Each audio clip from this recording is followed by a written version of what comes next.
جب میں کام سے گھر واپس آیا تو میرے بچوں نے شور مچایا ہوا تھا۔ میری بیوی اس وقت کچن میں کام کر رہی تھی، حال سے بے حال ہوئی تھی۔ اسے دیکھ کر مجھے بہت زیادہ غصہ آیا۔ تم جانتی ہو کہ جب بھی میں کام سے گھر واپس آؤں تو مجھے گھر صاف ستھرا چاہیے، بچوں کا شور شرابہ نہیں چاہیے۔ بندہ سارا دن کام کر کے گھر آتا ہے، گھر سکون کرنے کے لیے آتا ہے، مگر تم جیسی پوہڑ عورتیں شور کا سکون درہم برہم کر کے رکھ دیتی ہیں۔ میری بیوی بھاگتے ہوئے میرے پاس آئی تھی، پانی کا گلاس لا کر رکھا تو میں نے ایک بار پھر سے اسے غصے سے دیکھا تھا۔ تم جانتی ہو کہ مجھے آتے ساتھ چائے کی طلب محسوس ہوتی ہے۔ تم پانی کا گلاس اٹھا کر لے کر آ گئی، چائے بنا کر لاؤ میرے لیے۔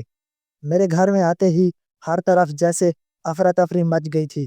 بچے بھی بہت زیادہ خوف زدہ نظر آنے لگے تھے اور یہ سب دیکھ کر میں مسکرا دیا تھا۔ مجھے گھر والوں پر اسی طرح روب جمانا اچھا لگتا تھا۔ جب بچے میرے سامنے خوف سے گردن جھکا لیتے تو یہ دیکھ کر میرا جیسے سیروں خون بڑھ جاتا تھا۔ میں نے دیکھا تھا کہ جن بچوں کو بچپن میں ہی بے جا آزادی لاڈ پیار دے دیا جاتا ہے، وہ بڑے ہو کر نہ اپنے گھر والوں کی بات مانتے ہیں اور نہ ہی ان کی خدمت کرتے ہیں۔ اس لیے انہیں بچپن سے ہی لگام دینی چاہیے۔ میرے باپ نے مجھ پر بہت سختی کی تھی، یہی وجہ تھی کہ میں نے اب وہی رویہ اپنے بچوں کے ساتھ بھی روا رکھا تھا۔ تھوڑی دیر گزری تھی جب اماں کے بھی چنگاڑنے کی آواز آنے لگی۔ ارے بیٹا، تم کام سے آ گئے ہو، بہو نے تمہیں کھانا دیا۔ ایک تو میں اس لڑکے سے بہت تنگ ہوں، جب تک کوئی بات اسے بار بار بتائی نہ جائے اس پر اثر نہیں ہوتا۔ نہ جانے ماں باپ نے کیسی تربیت کی ہے، پھوڑ عورت ہمارے سر پر ڈال دی۔ اماں کو بھی بہانا چاہیے تھا بات بات پر میری بیوی کو ٹوکنے کا۔ کبھی کبھی مجھے لگتا تھا کہ اماں میری بیوی کے ساتھ زیادتی کر جاتی ہیں، مگر میں نے کبھی اس بات کو اپنی زبان پر لانے کی حماقت نہیں جیتی۔ میں اپنی بیوی کو سر پر چڑھانے کے حق میں بالکل بھی نہیں تھا۔ کھانا کھانے کے بعد وہ میرے لیے دودھ کا گلاس لے کر آئی تھی۔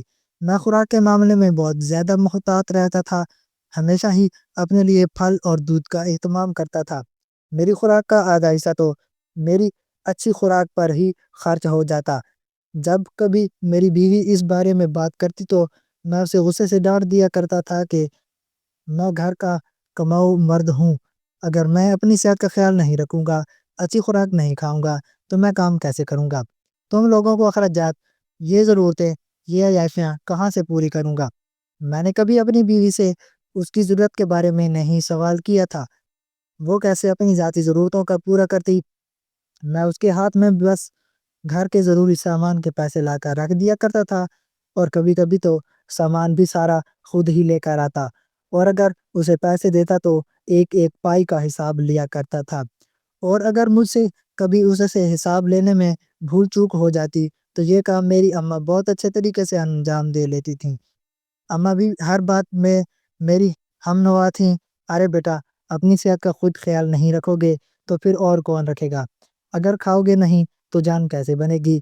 اور یہ جو اتنی آفتیں تمہاری بیوی نے پیدا کی ہوئی ہیں، ان کا بھی کل جہیز تیار کرنا ہے، انہیں گھر سے رخصت کرنا ہے۔ اگر آج ہی ندارہ کرو گے تو کل یہ سب کیسے ہوگا؟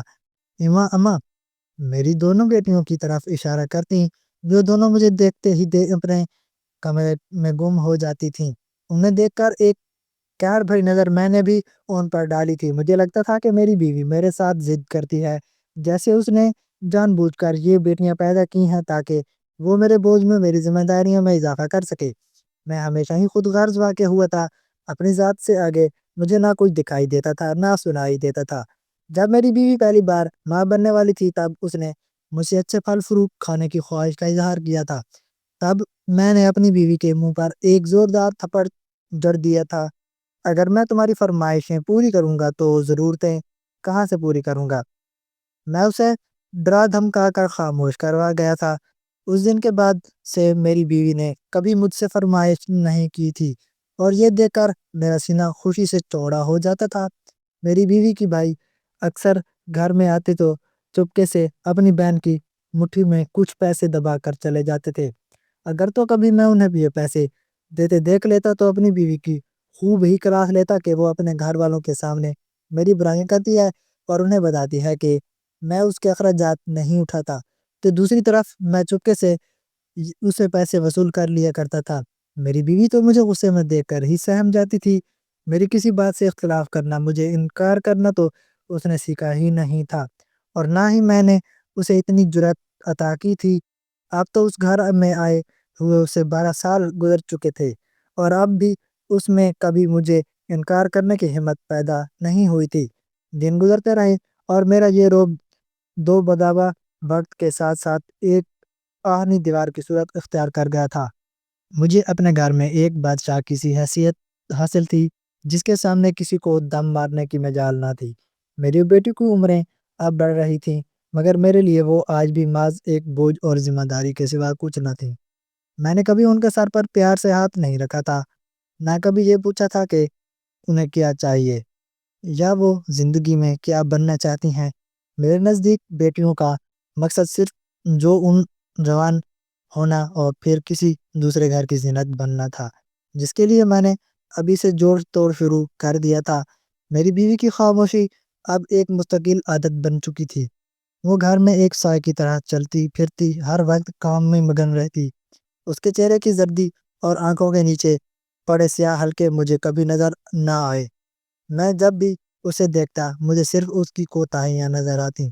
کبھی سالن میں نمک کم ہوتا تو میں پورا دسترخوان الٹ دیتا، اور کبھی چائے دیر سے ملتی تو میں اس سے کی اوقات یاد دلانے سے باز نہ آتا۔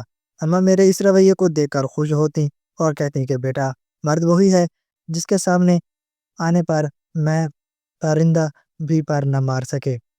اماں کی یہ باتیں میری انا کو مزید ہوا دیتی۔ میں اپنی نوکری اور کاروبار کے معاملات میں بہت چست تھا۔ دفتر میں بھی میرا وہی رویہ تھا۔ میں کسی کی غلطی معاف نہیں کرتا تھا۔ مجھے لگتا تھا کہ دنیا صرف طاقتوروں کے لیے ہے اور کمزوروں کو کچل دینا ہی بہادری ہے۔ میری صحت ابھی تک قابل رشک تھی، کیونکہ میں اپنی خوراک پر کبھی سمجھوتا نہیں کرتا تھا۔ دیسی گھی، خالص دودھ اور بہترین پھل صرف میری ذات کے لیے مخصوص تھے۔ میری بیوی اور بچوں کے لیے دال سبزی بھی غنیمت تھی، اور میں اسے بھی ان پر احسان سمجھتا تھا۔ ایک شام میں اپنے دفتر سے گھر کی طرف روانہ ہوا تو بادل چھائے ہوئے تھے، سرد ہوا کے جھونکے چل رہے تھے، اور میرا دل کر رہا تھا کہ گھر پہنچتے ہی گرما گرم پکوڑے اور کڑک چائے تیار ملے۔ میں نے راستے میں ہی سوچ لیا تھا کہ اگر گھر میں ذرا سی بھی بے ترتیبی ہوئی تو آج خیر نہیں ہوگی۔ میری گاڑی کی رفتار معمول سے زیادہ تھی۔ مجھے تیز رفتار کا شوق تھا، کیونکہ سڑک پر دوسروں کو پیچھے چھوڑنا مجھے ایک عجیب سی تسکین دیتا تھا۔ میں اپنی قیمتی گاڑی کی اسٹیئرنگ پر ہاتھ جمائے خود کو اس شہر کا سب سے کامیاب انسان تصور کر رہا تھا۔ اچانک بارش شروع ہو گئی، سڑکوں پر پھسلن بڑھ گئی، مگر میں نے رفتار کم کرنے کے بجائے ایکسیلیٹر پر پاؤں مزید دبا دیا۔ مجھے اپنے تجربے پر ناز تھا۔ اسی دوران میرے موبائل پر کسی کا فون بجا۔ میں نے ایک ہاتھ سے فون نکالنے کی کوشش کی، اور بس یہی وہ لمحہ تھا جہاں میری زندگی کا توازن بگڑ گیا۔ سامنے سے ایک تیز رفتار ٹرک غلط سمت سے آ رہا تھا۔ میں نے اسے دیکھتے ہی بریک مارنے کی کوشش کی، مگر سڑک پر موجود تیل اور پانی کے میری گاڑی کے قابو سے باہر کر دیا۔ گاڑی لہرائی، ٹائروں کو چرچرانے کی آواز آئی، اور پھر ایک زوردار دھماکہ ہوا۔ میری گاڑی سڑک کے کنارے لگی ایک بجلی کے پول سے ٹکرائی، اور پھر فلاں بازیاں کھاتی ہوئی ایک گہری کھائی میں جا گری۔ اس وقت میرے ذہن میں صرف اپنی بیوی کا سہما ہوا چہرہ اور بچوں کی خوفزدہ آنکھیں گھوم گئیں۔ مجھے محسوس ہوا جیسے میری ہڈیاں پٹاخوں کی طرح ٹوٹ رہی ہیں۔ درد کی ایک ایسی لہر اٹھی جس نے میری پوری ہستی کو اپنے لپیٹ میں لے لیا۔ میرا وہ جسم جس کی صحت پر مجھے اتنا ناز تھا اب لہو لہان ہو چکا تھا۔ میں گاڑی کے ملبے میں پوری طرح پھنس چکا تھا۔ میرا سرا سٹیئرنگ سے ٹکرایا ہوا تھا، اور خون میں میری آنکھوں میں اتر چکا تھا، جس کی وجہ سے مجھے سب کچھ دھندلا نظر آنے لگا۔ میں نے چیخنے کی کوشش کی، مگر آواز حلق میں ہی دم توڑ گئی۔ وہ شخص جو گھر میں دھارتا تھا اب ایک لفظ بولنے کی سکت بھی نہیں رکھتا۔ بارش کی بوندیں میری کھلی ہوئی کھڑکی سے اندر آ رہی تھیں اور میرے زخموں پر نمک کا کام کر رہی تھیں۔ وہاں کوئی نہیں تھا جو میری مدد کو آتا۔ میں گھنٹوں سے اس ملبے میں پڑا رہا۔ میری زندگی کی پوری فلم میری آنکھوں کے سامنے چل رہی تھی۔ مجھے یاد آیا کہ کیسے میں نے اپنی بیوی کو ایک پل کی خواہش پر تھپڑ مارا تھا، کیسے میں نے اپنی بیٹیوں کو قہر آلود نظروں سے دیکھا کر انہیں ڈرایا تھا۔ مجھے اپنی ماں کی وہ باتیں یاد آنے لگی جو میری بیوی کو سناتی تھیں، اور میں خاموش رہ کر ان کا حوصلہ افزائی کرتا تھا۔ آج پہلی بار مجھے احساس ہوا کہ میں بے بس کسے کہتے ہیں۔ میں جو خود کو خدا سمجھ بیٹھا تھا، اب ایک حرکت کرنے کے قابل بھی نہیں تھا۔ کچھ دیر بعد سڑک سے گزرنے والے لوگوں نے گاڑی کی لائٹیں دیکھیں اور شور مچایا۔ لوگ جمع ہونے لگے، مگر میں ہوش و حواس کھو رہا تھا۔ مجھے بس اتنا یاد ہے کہ کچھ لوگ کٹر لے کر آئے اور گاڑی کا لوہا کاٹ کر مجھے باہر نکالا گیا۔ مجھے اسٹریچر پر ڈالا گیا تو مجھے اپنی ریڑھ کی ہڈی میں شدید تکلیف محسوس ہوئی، جیسے کسی نے گرم سلاخیں میری پیٹھ کے پیوست کر دی ہوں۔ ایمبولینس کا سائرن میرے کانوں میں گونج رہا تھا، مگر میرے ذہن میں صرف ایک ہی سوال تھا کہ اب وہ سب میری خدمت کریں گے جن پر میں ظلم کیا؟ کیا وہ مجھ سے بدلے لیں گے؟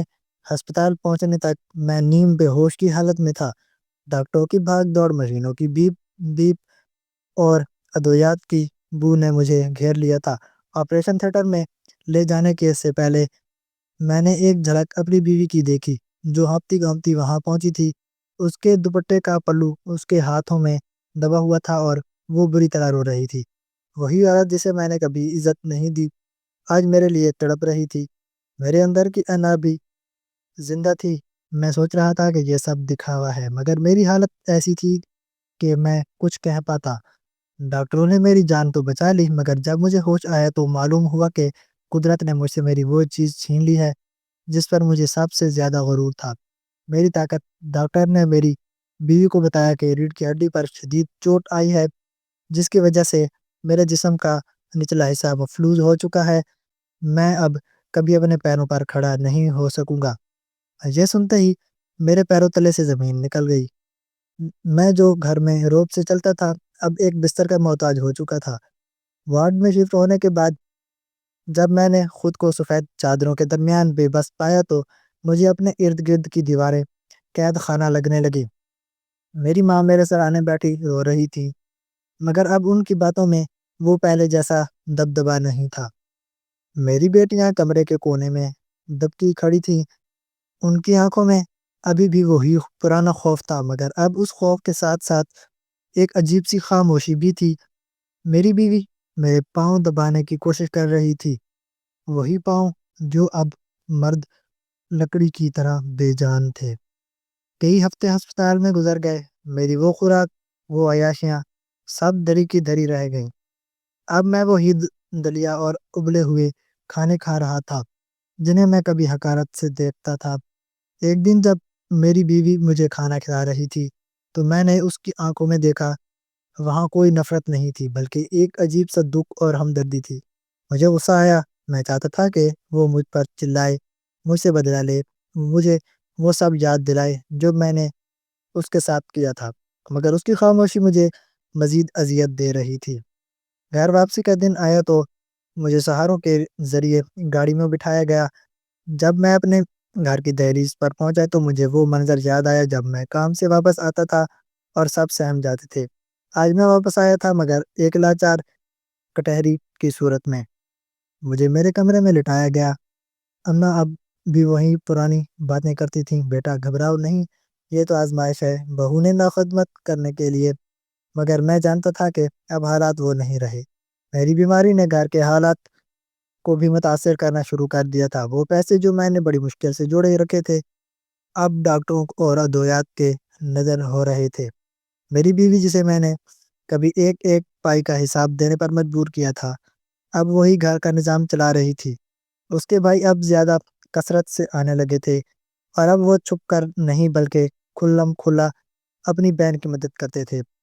میں اپنے بستر پر لیٹا یہ سب دیکھتا رہا، مگر میری زبان پر تالے لگ چکے تھے۔ میری وہ جرت، وہ روب، وہ غصہ، سب ایکسیڈنٹ نے چھین لیا تھا۔ ایک رات مجھے پیاس لگی، میں نے آواز دینا چاہی، مگر میری آواز اتنی کمزور تھی کہ باہر کمرے تک نہ پہنچ سکی۔ میں نے خود اٹھنے کی کوشش کی، مگر میرا نچلا دھڑ جیسے پتھر کا ہو چکا تھا۔ میں وہیں بستر پر تڑپ رہا تھا۔ تھوڑی دیر بعد بیوی کمرے میں آئی، اسے شاید میری بے چینی کا احساس ہو گیا تھا۔ اس نے خاموشی سے مجھے پانی پلایا اور میرا سر سیدھا کیا۔ اس وقت مجھے محسوس ہوا کہ جس عورت کو میں پہاڑ اور پہاڑ کہتا تھا وہی آج میری سب سے بڑی ڈھال بنی۔ مگر میری انا ابھی پوری طرح مری نہیں تھی۔ میں سوچتا تھا کہ جیسے ہی میں تھوڑا بہتر ہوں گا میں دوبارہ وہی پرانا روپ بحال کر لوں گا۔ مجھے کیا معلوم تھا کہ یہ تو صرف آغاز ہے، ابھی تو وہ وقت آنا باقی ہے جب مجھے اپنی بیٹیوں کے سامنے ہاتھ پھیلانے پڑیں گے۔ ابھی تو وہ لمحے آنے ہیں۔ مجھے احساس ہونا تھا کہ جس مردانگی پر میں ناز کرتا تھا وہ دراصل دوسروں کی تذلیل میں نہیں بلکہ ان کی حفاظت میں تھی۔ ایکسیڈنٹ کے بعد کے یہ چند مہینے میرے لیے صدیوں پر محیط تھے۔ بستر پر لیٹے لیٹے میں چھت کے پنکھے کو گھومتے دیکھتا رہتا اور سوچتا کہ کیا واقعی انسان اتنے بے بس ہو سکتا ہے؟ کیا واقعی میری بادشاہت اتنی جلدی ختم ہو سکتی ہے؟ میری ماں اب بھی میری بیوی کو ٹوکتی مگر اب ان کی باتوں میں وہ اثر نہیں رہتا تھا، کیونکہ اب گھر کا کمانے والا بیٹا معذور ہو چکا تھا۔ اب سارا بوجھ اس بہو پر تھا جسے وہ ہمیشہ بوجھ سمجھتی تھیں۔ بستر کی لاچار اور معذوری نے میرے اندر کی فرعونیت کو اندر ہی اندر جھلسانا شروع کر دیا تھا۔ وہ شخص جو کبھی پورے گھر کو اپنی انگلی کے اشارے پر نچاتا تھا اب ایک گلاس پانی کے لیے بھی دوسروں کی آہٹ کا منتظر رہتا۔ گھر کے مالی حالات تیزی سے بگڑنے لگے تھے۔ میری ادویات کے خرچ اور گھر کے راشن نے وہ جمع پونجی ختم کر دی تھی جسے میں اپنی کامیابی کا غرور سمجھتا تھا۔ ایک صبح میں نے دیکھا کہ میری بیوی جو کبھی گھر سے باہر قدم نکالنے سے پہلے 100 بار مجھ سے ڈرتی تھی، اجلے مگر پرانے کپڑے پہن کر تیار کھڑی تھی۔ اس نے میرے سراہنے پانی کا جگ اور دوائیاں رکھیں اور بہت دھیمے لہجے میں کہا، میں کام ڈھونڈنے جا رہی ہوں، اب گزارا مشکل ہو گیا ہے، بچوں کی فیسیں بھی رہتی ہیں اور آپ کا علاج بھی ضروری ہے۔ میں کچھ کہنا چاہتا تھا، اسے ڈانٹنا چاہتا تھا، اس کی اوقات یاد دلانا چاہتا تھا، مگر میری زبان نے ساتھ نہ دیا، وہ خاموشی سے نکل گئی۔ کچھ دن گزرے تو وہ روزانہ صبح 9 بجے نکلتی اور شام ڈھلے تھکی باری واپس آتی۔ اس کے واپس آتے ہی میری ماں کے زہریلے جملوں کا سلسلہ شروع ہو جاتا۔ اماں میرے پاس آ کر بیٹھتی اور دبی زبان میں میرے کان بھرنا شروع کرتے۔ ارے بیٹا دیکھ رہا ہے اپنی بیوی کے لچھن، اب اسے باہر کی ہوا لگ گئی ہے، پہلے تو ڈرتی تھی اب دیکھو کیسے بن سور کر نکلتی ہے، مجھے تو دال میں کچھ کالا لگتا ہے۔ یہ جوان عورت سارا دن باہر کہاں کرتی ہی رہتی ہے، کس سے ملتی ہے؟ کہیں ایسا تو نہیں کہ تیری معذوری کا فائدہ اٹھا کر اس نے اپنا کوئی چکر چلا لیا ہو؟ اماں کی باتیں دل میں آگ لگا دیتی۔ میرا وہی پرانا شک اور مردانہ دوبارہ جاگ اٹھی۔ مجھے لگا کہ شاید اماں ٹھیک کہہ رہی ہیں۔ میں بستر پر لیٹا لیٹا سارا دن یہی سوچتا رہتا کہ وہ عورت جو میرے سامنے آنکھ نہیں اٹھاتی تھی اب باہر کی دنیا میں کیا گل کھلا رہی ہوگی۔ میری خاموشی اور معذوری نے مجھے ایک ذہنی مریض بنا دیا تھا۔ میں وہ شام کو واپس آتی تو میرے پیر دبانے لگتی تو مجھے اس کے ہاتھ چھوتے ہوئے بھی گھن آتی۔ مجھے لگتا کہ یہ ہاتھ کسی اور کے لیے سجے ہوں گے۔ اس کے تھکے ہوئے چہرے کو دیکھ کر مجھے ہمدردی نہیں بلکہ غصہ آتا کہ یہ تھکن شاید کسی اور کی خاطر اٹھائی گئی ہے۔ ایک دن اماں نے حد ہی کر دی، وہ میرے بستر کے پاس آ کر رونے لگیں۔ بیٹا میری بات مان، اس کا پیچھا کر۔ آج اس نے موٹر پر ایک گاڑی کے پاس کھڑے دیکھا تھا، محلے والے باتیں کر رہے ہیں، ہماری خاندانی عزت خاک میں مل رہی ہے۔ میں تل ملا کر رہ گیا، میرے پاس کوئی راستہ نہیں تھا۔ میں نے اپنے ایک پرانے دوست کو فون کیا جس پر مجھے بھروسہ تھا کہ وہ میری بات کا راز میں راز رکھے گا۔ میں نے اسے روتے ہوئے اپنی حالت بتائی اور اس سے التجا کی کہ وہ کل میری بیوی کا پیچھا کرے اور مجھے سچ بتائے۔ اگلے دن دوست کا فون آیا، اس کی آواز میں ایک عجیب سی لرزش تھی۔ اس نے کہا، یار میں تمہاری بیوی کا پیچھا کیا ہے، وہ شہر کی دوسری طرف ایک زیر تعمیر عمارت کے پاس جاتی ہے، تم خود دیکھنا چاہو گے۔ میں نے کسی طرح ہمت جمع کی اور اپنی ویل چیئر نکالی جسے میں نے نفرت کی نگاہ سے دیکھتا تھا۔ میں نے ٹیکسی منگوائی اور اماں کے ساتھ اس جگہ پر پہنچ گیا۔ میرے دوست نے بتایا تھا جب میں وہاں پہنچا تو دھوپ اپنی تمازت پر تھی، ہر طرف دھول مٹی اور سیمنٹ کے ڈھیر تھے، دور ایک بڑی عمارت بن رہی تھی۔ میں نے ویل چیئر پر بیٹھے دور سے دیکھا، میری نظریں اسے ڈھونڈ رہی تھیں جسے میں بد کردار ثابت کرنے آیا تھا۔ اچانک میری نظر ایک عورت پر پڑی جس نے سر پر بڑا سا دوپٹہ لپٹا ہوا تھا اور اس کے اوپر اینٹوں کا ایک بھرا ہوا توا وزنی برتن رکھا تھا۔ اس کے کپڑے میں مٹی سے اٹے ہوئے تھے، اس کا چہرہ پسینے اور گرد و غبار سے پہچان میں نہیں آ رہا تھا۔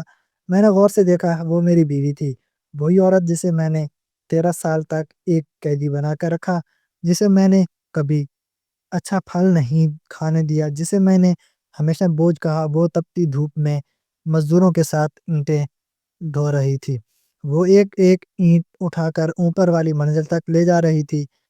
اس کے نازک ہاتھ جو کبھی صابن کی جھانک سے بھی ڈرتے تھے، آج کھردرے سیمٹ اور بھاری اینٹوں سے زخمی ہو رہے تھے۔ میں نے دیکھا کہ وہ ایک لمحے کے لیے رکی، اپنا دوپٹہ سیدھا کیا اور اپنی قمیض کی جیب سے ایک چھوٹی سی کاغذ کی پڑیا نکالی۔ اس نے اسے کھولا، شاید اس میں 2-4 سوکھے ہوئے چنے تھے۔ اس نے وہ کھائے اور دوبارہ اینٹیں اٹھانا شروع کر دیں۔ یہ سب دیکھ کر میرے سینے میں جیسے کسی نے خنجر اتار دیا ہو۔ میری ماں جو میرے پیچھے کھڑی مسلسل زہرہ گل رہی تھی، یکدم خاموش ہو گئیں۔ ان کی نظریں بھی اس حقیقت سے ٹکرا گئی تھیں جسے جھٹلانا اب ناممکن تھا۔ میرا وہ سارا روب، وہ ساری فرعونیت، وہ جھوٹی انا دھڑام سے نیچے گر گئی۔ مجھے وہ دن یاد آیا جب میں اپنی خوراک پر ہزاروں روپے اڑاتا تھا اور اسے ایک ایک پائی کے لیے ترساتا تھا، اور آج وہی عورت میرے علاج کے لیے، میری ادویات کے لیے اپنی مامتا اور اپنی وفا کا کو اینٹوں کے بوجھ تلے دبا رہی تھی۔ میں نے وہی ویل چیئر پر بیٹھے بیٹھے دھاڑے مار کر رونا شروع کر دیا۔ میرا وجود شرمندگی کے اس آگ میں جل رہا تھا جس کو کوئی مداوع نہ تھا۔ وہ مزدور عورت جو میری نظر میں اب تک پہاڑ اور پہاڑ تھی، دراصل وہ بلند ہمت تھی جس نے گرتے ہوئے گھر کو سہارا دیا تھا۔ میں نے اپنے دوست سے کہا، مجھے یہاں سے لے چلو، میں اس قابل نہیں ہوں کہ اس کے سامنے جا سکوں۔ گھر واپس آ کر میں اپنے بستر پر ایسے گرا جیسے کوئی بے جان لاش ہو۔ شام کو جب وہ واپس آئی تو اس کے پاؤں سوجے ہوئے تھے، اس کے ناخنوں میں سیمنٹ پھنسا ہوا تھا اور اس کی کمر جھکی ہوئی تھی۔ وہ ہمیشہ کی طرح پہلے میرے پاس آئی، میرے ماتھے پر ہاتھ رکھا اور پوچھا، آج آپ کی طبیعت کیسی ہے؟ میں نے آپ کے لیے اچھے والے سیب لائے ہیں، ڈاکٹر نے کہا تھا کہ آپ کو طاقت کی ضرورت ہے۔ میں نے اس کے ہاتھ پکڑ لیے، وہ ہاتھ جو مٹی سے بھرے ہوئے تھے، وہ ہاتھ جو اس کی محنت کی گواہی دے رہے تھے۔ میں نے ان ہاتھوں کو اپنے آنسوؤں سے بھگو دیا۔ وہ حیران رہ گئی، کیا ہوا؟ آپ رو کیوں رہی ہو؟ کیا میں نے پھر کچھ کہا؟ میں نے صرف اتنا کہا، مجھے معاف کر دو، میں مرد نہیں تھا، میں تو ایک بونا تھا جو اپنی انا کے قد کو اونچا کرنے کے لیے تمہاری قربانیوں کو کچلتا رہا۔ اس دن مجھے سمجھ آیا کہ روب جمانے اور ڈرانے دھمکانے سے کوئی بڑا نہیں بنتا، بڑا وہ ہے جو مشکل وقت میں ڈھال بن جائے۔ میں اپنی نظروں میں اتنا گر چکا تھا کہ مجھے لگ رہا تھا کہ شاید اب میں کبھی خود سے نظریں نہیں ملا پاؤں گا۔ وہ خاموشی سے مسکرا دی اور بولی، آپ میرے بچوں کے باپ ہیں، آپ کی خدمت کرنا میرا فرض ہے۔ اس سادگی اور ظرف نے مجھے ایک بار پھر مار دیا۔ اس رات میں سو نہ سکا، کمرے میں اندھیرے میں لیٹا سوچتا رہا کہ قدرت کیسے انسان کو اس کے تکبر کی سزا دیتی ہے۔ میں نے جس عورت کو گھر کی قیدی سمجھا تھا، وہی آج میری سب سے بڑی آزادی اور سہارا تھی۔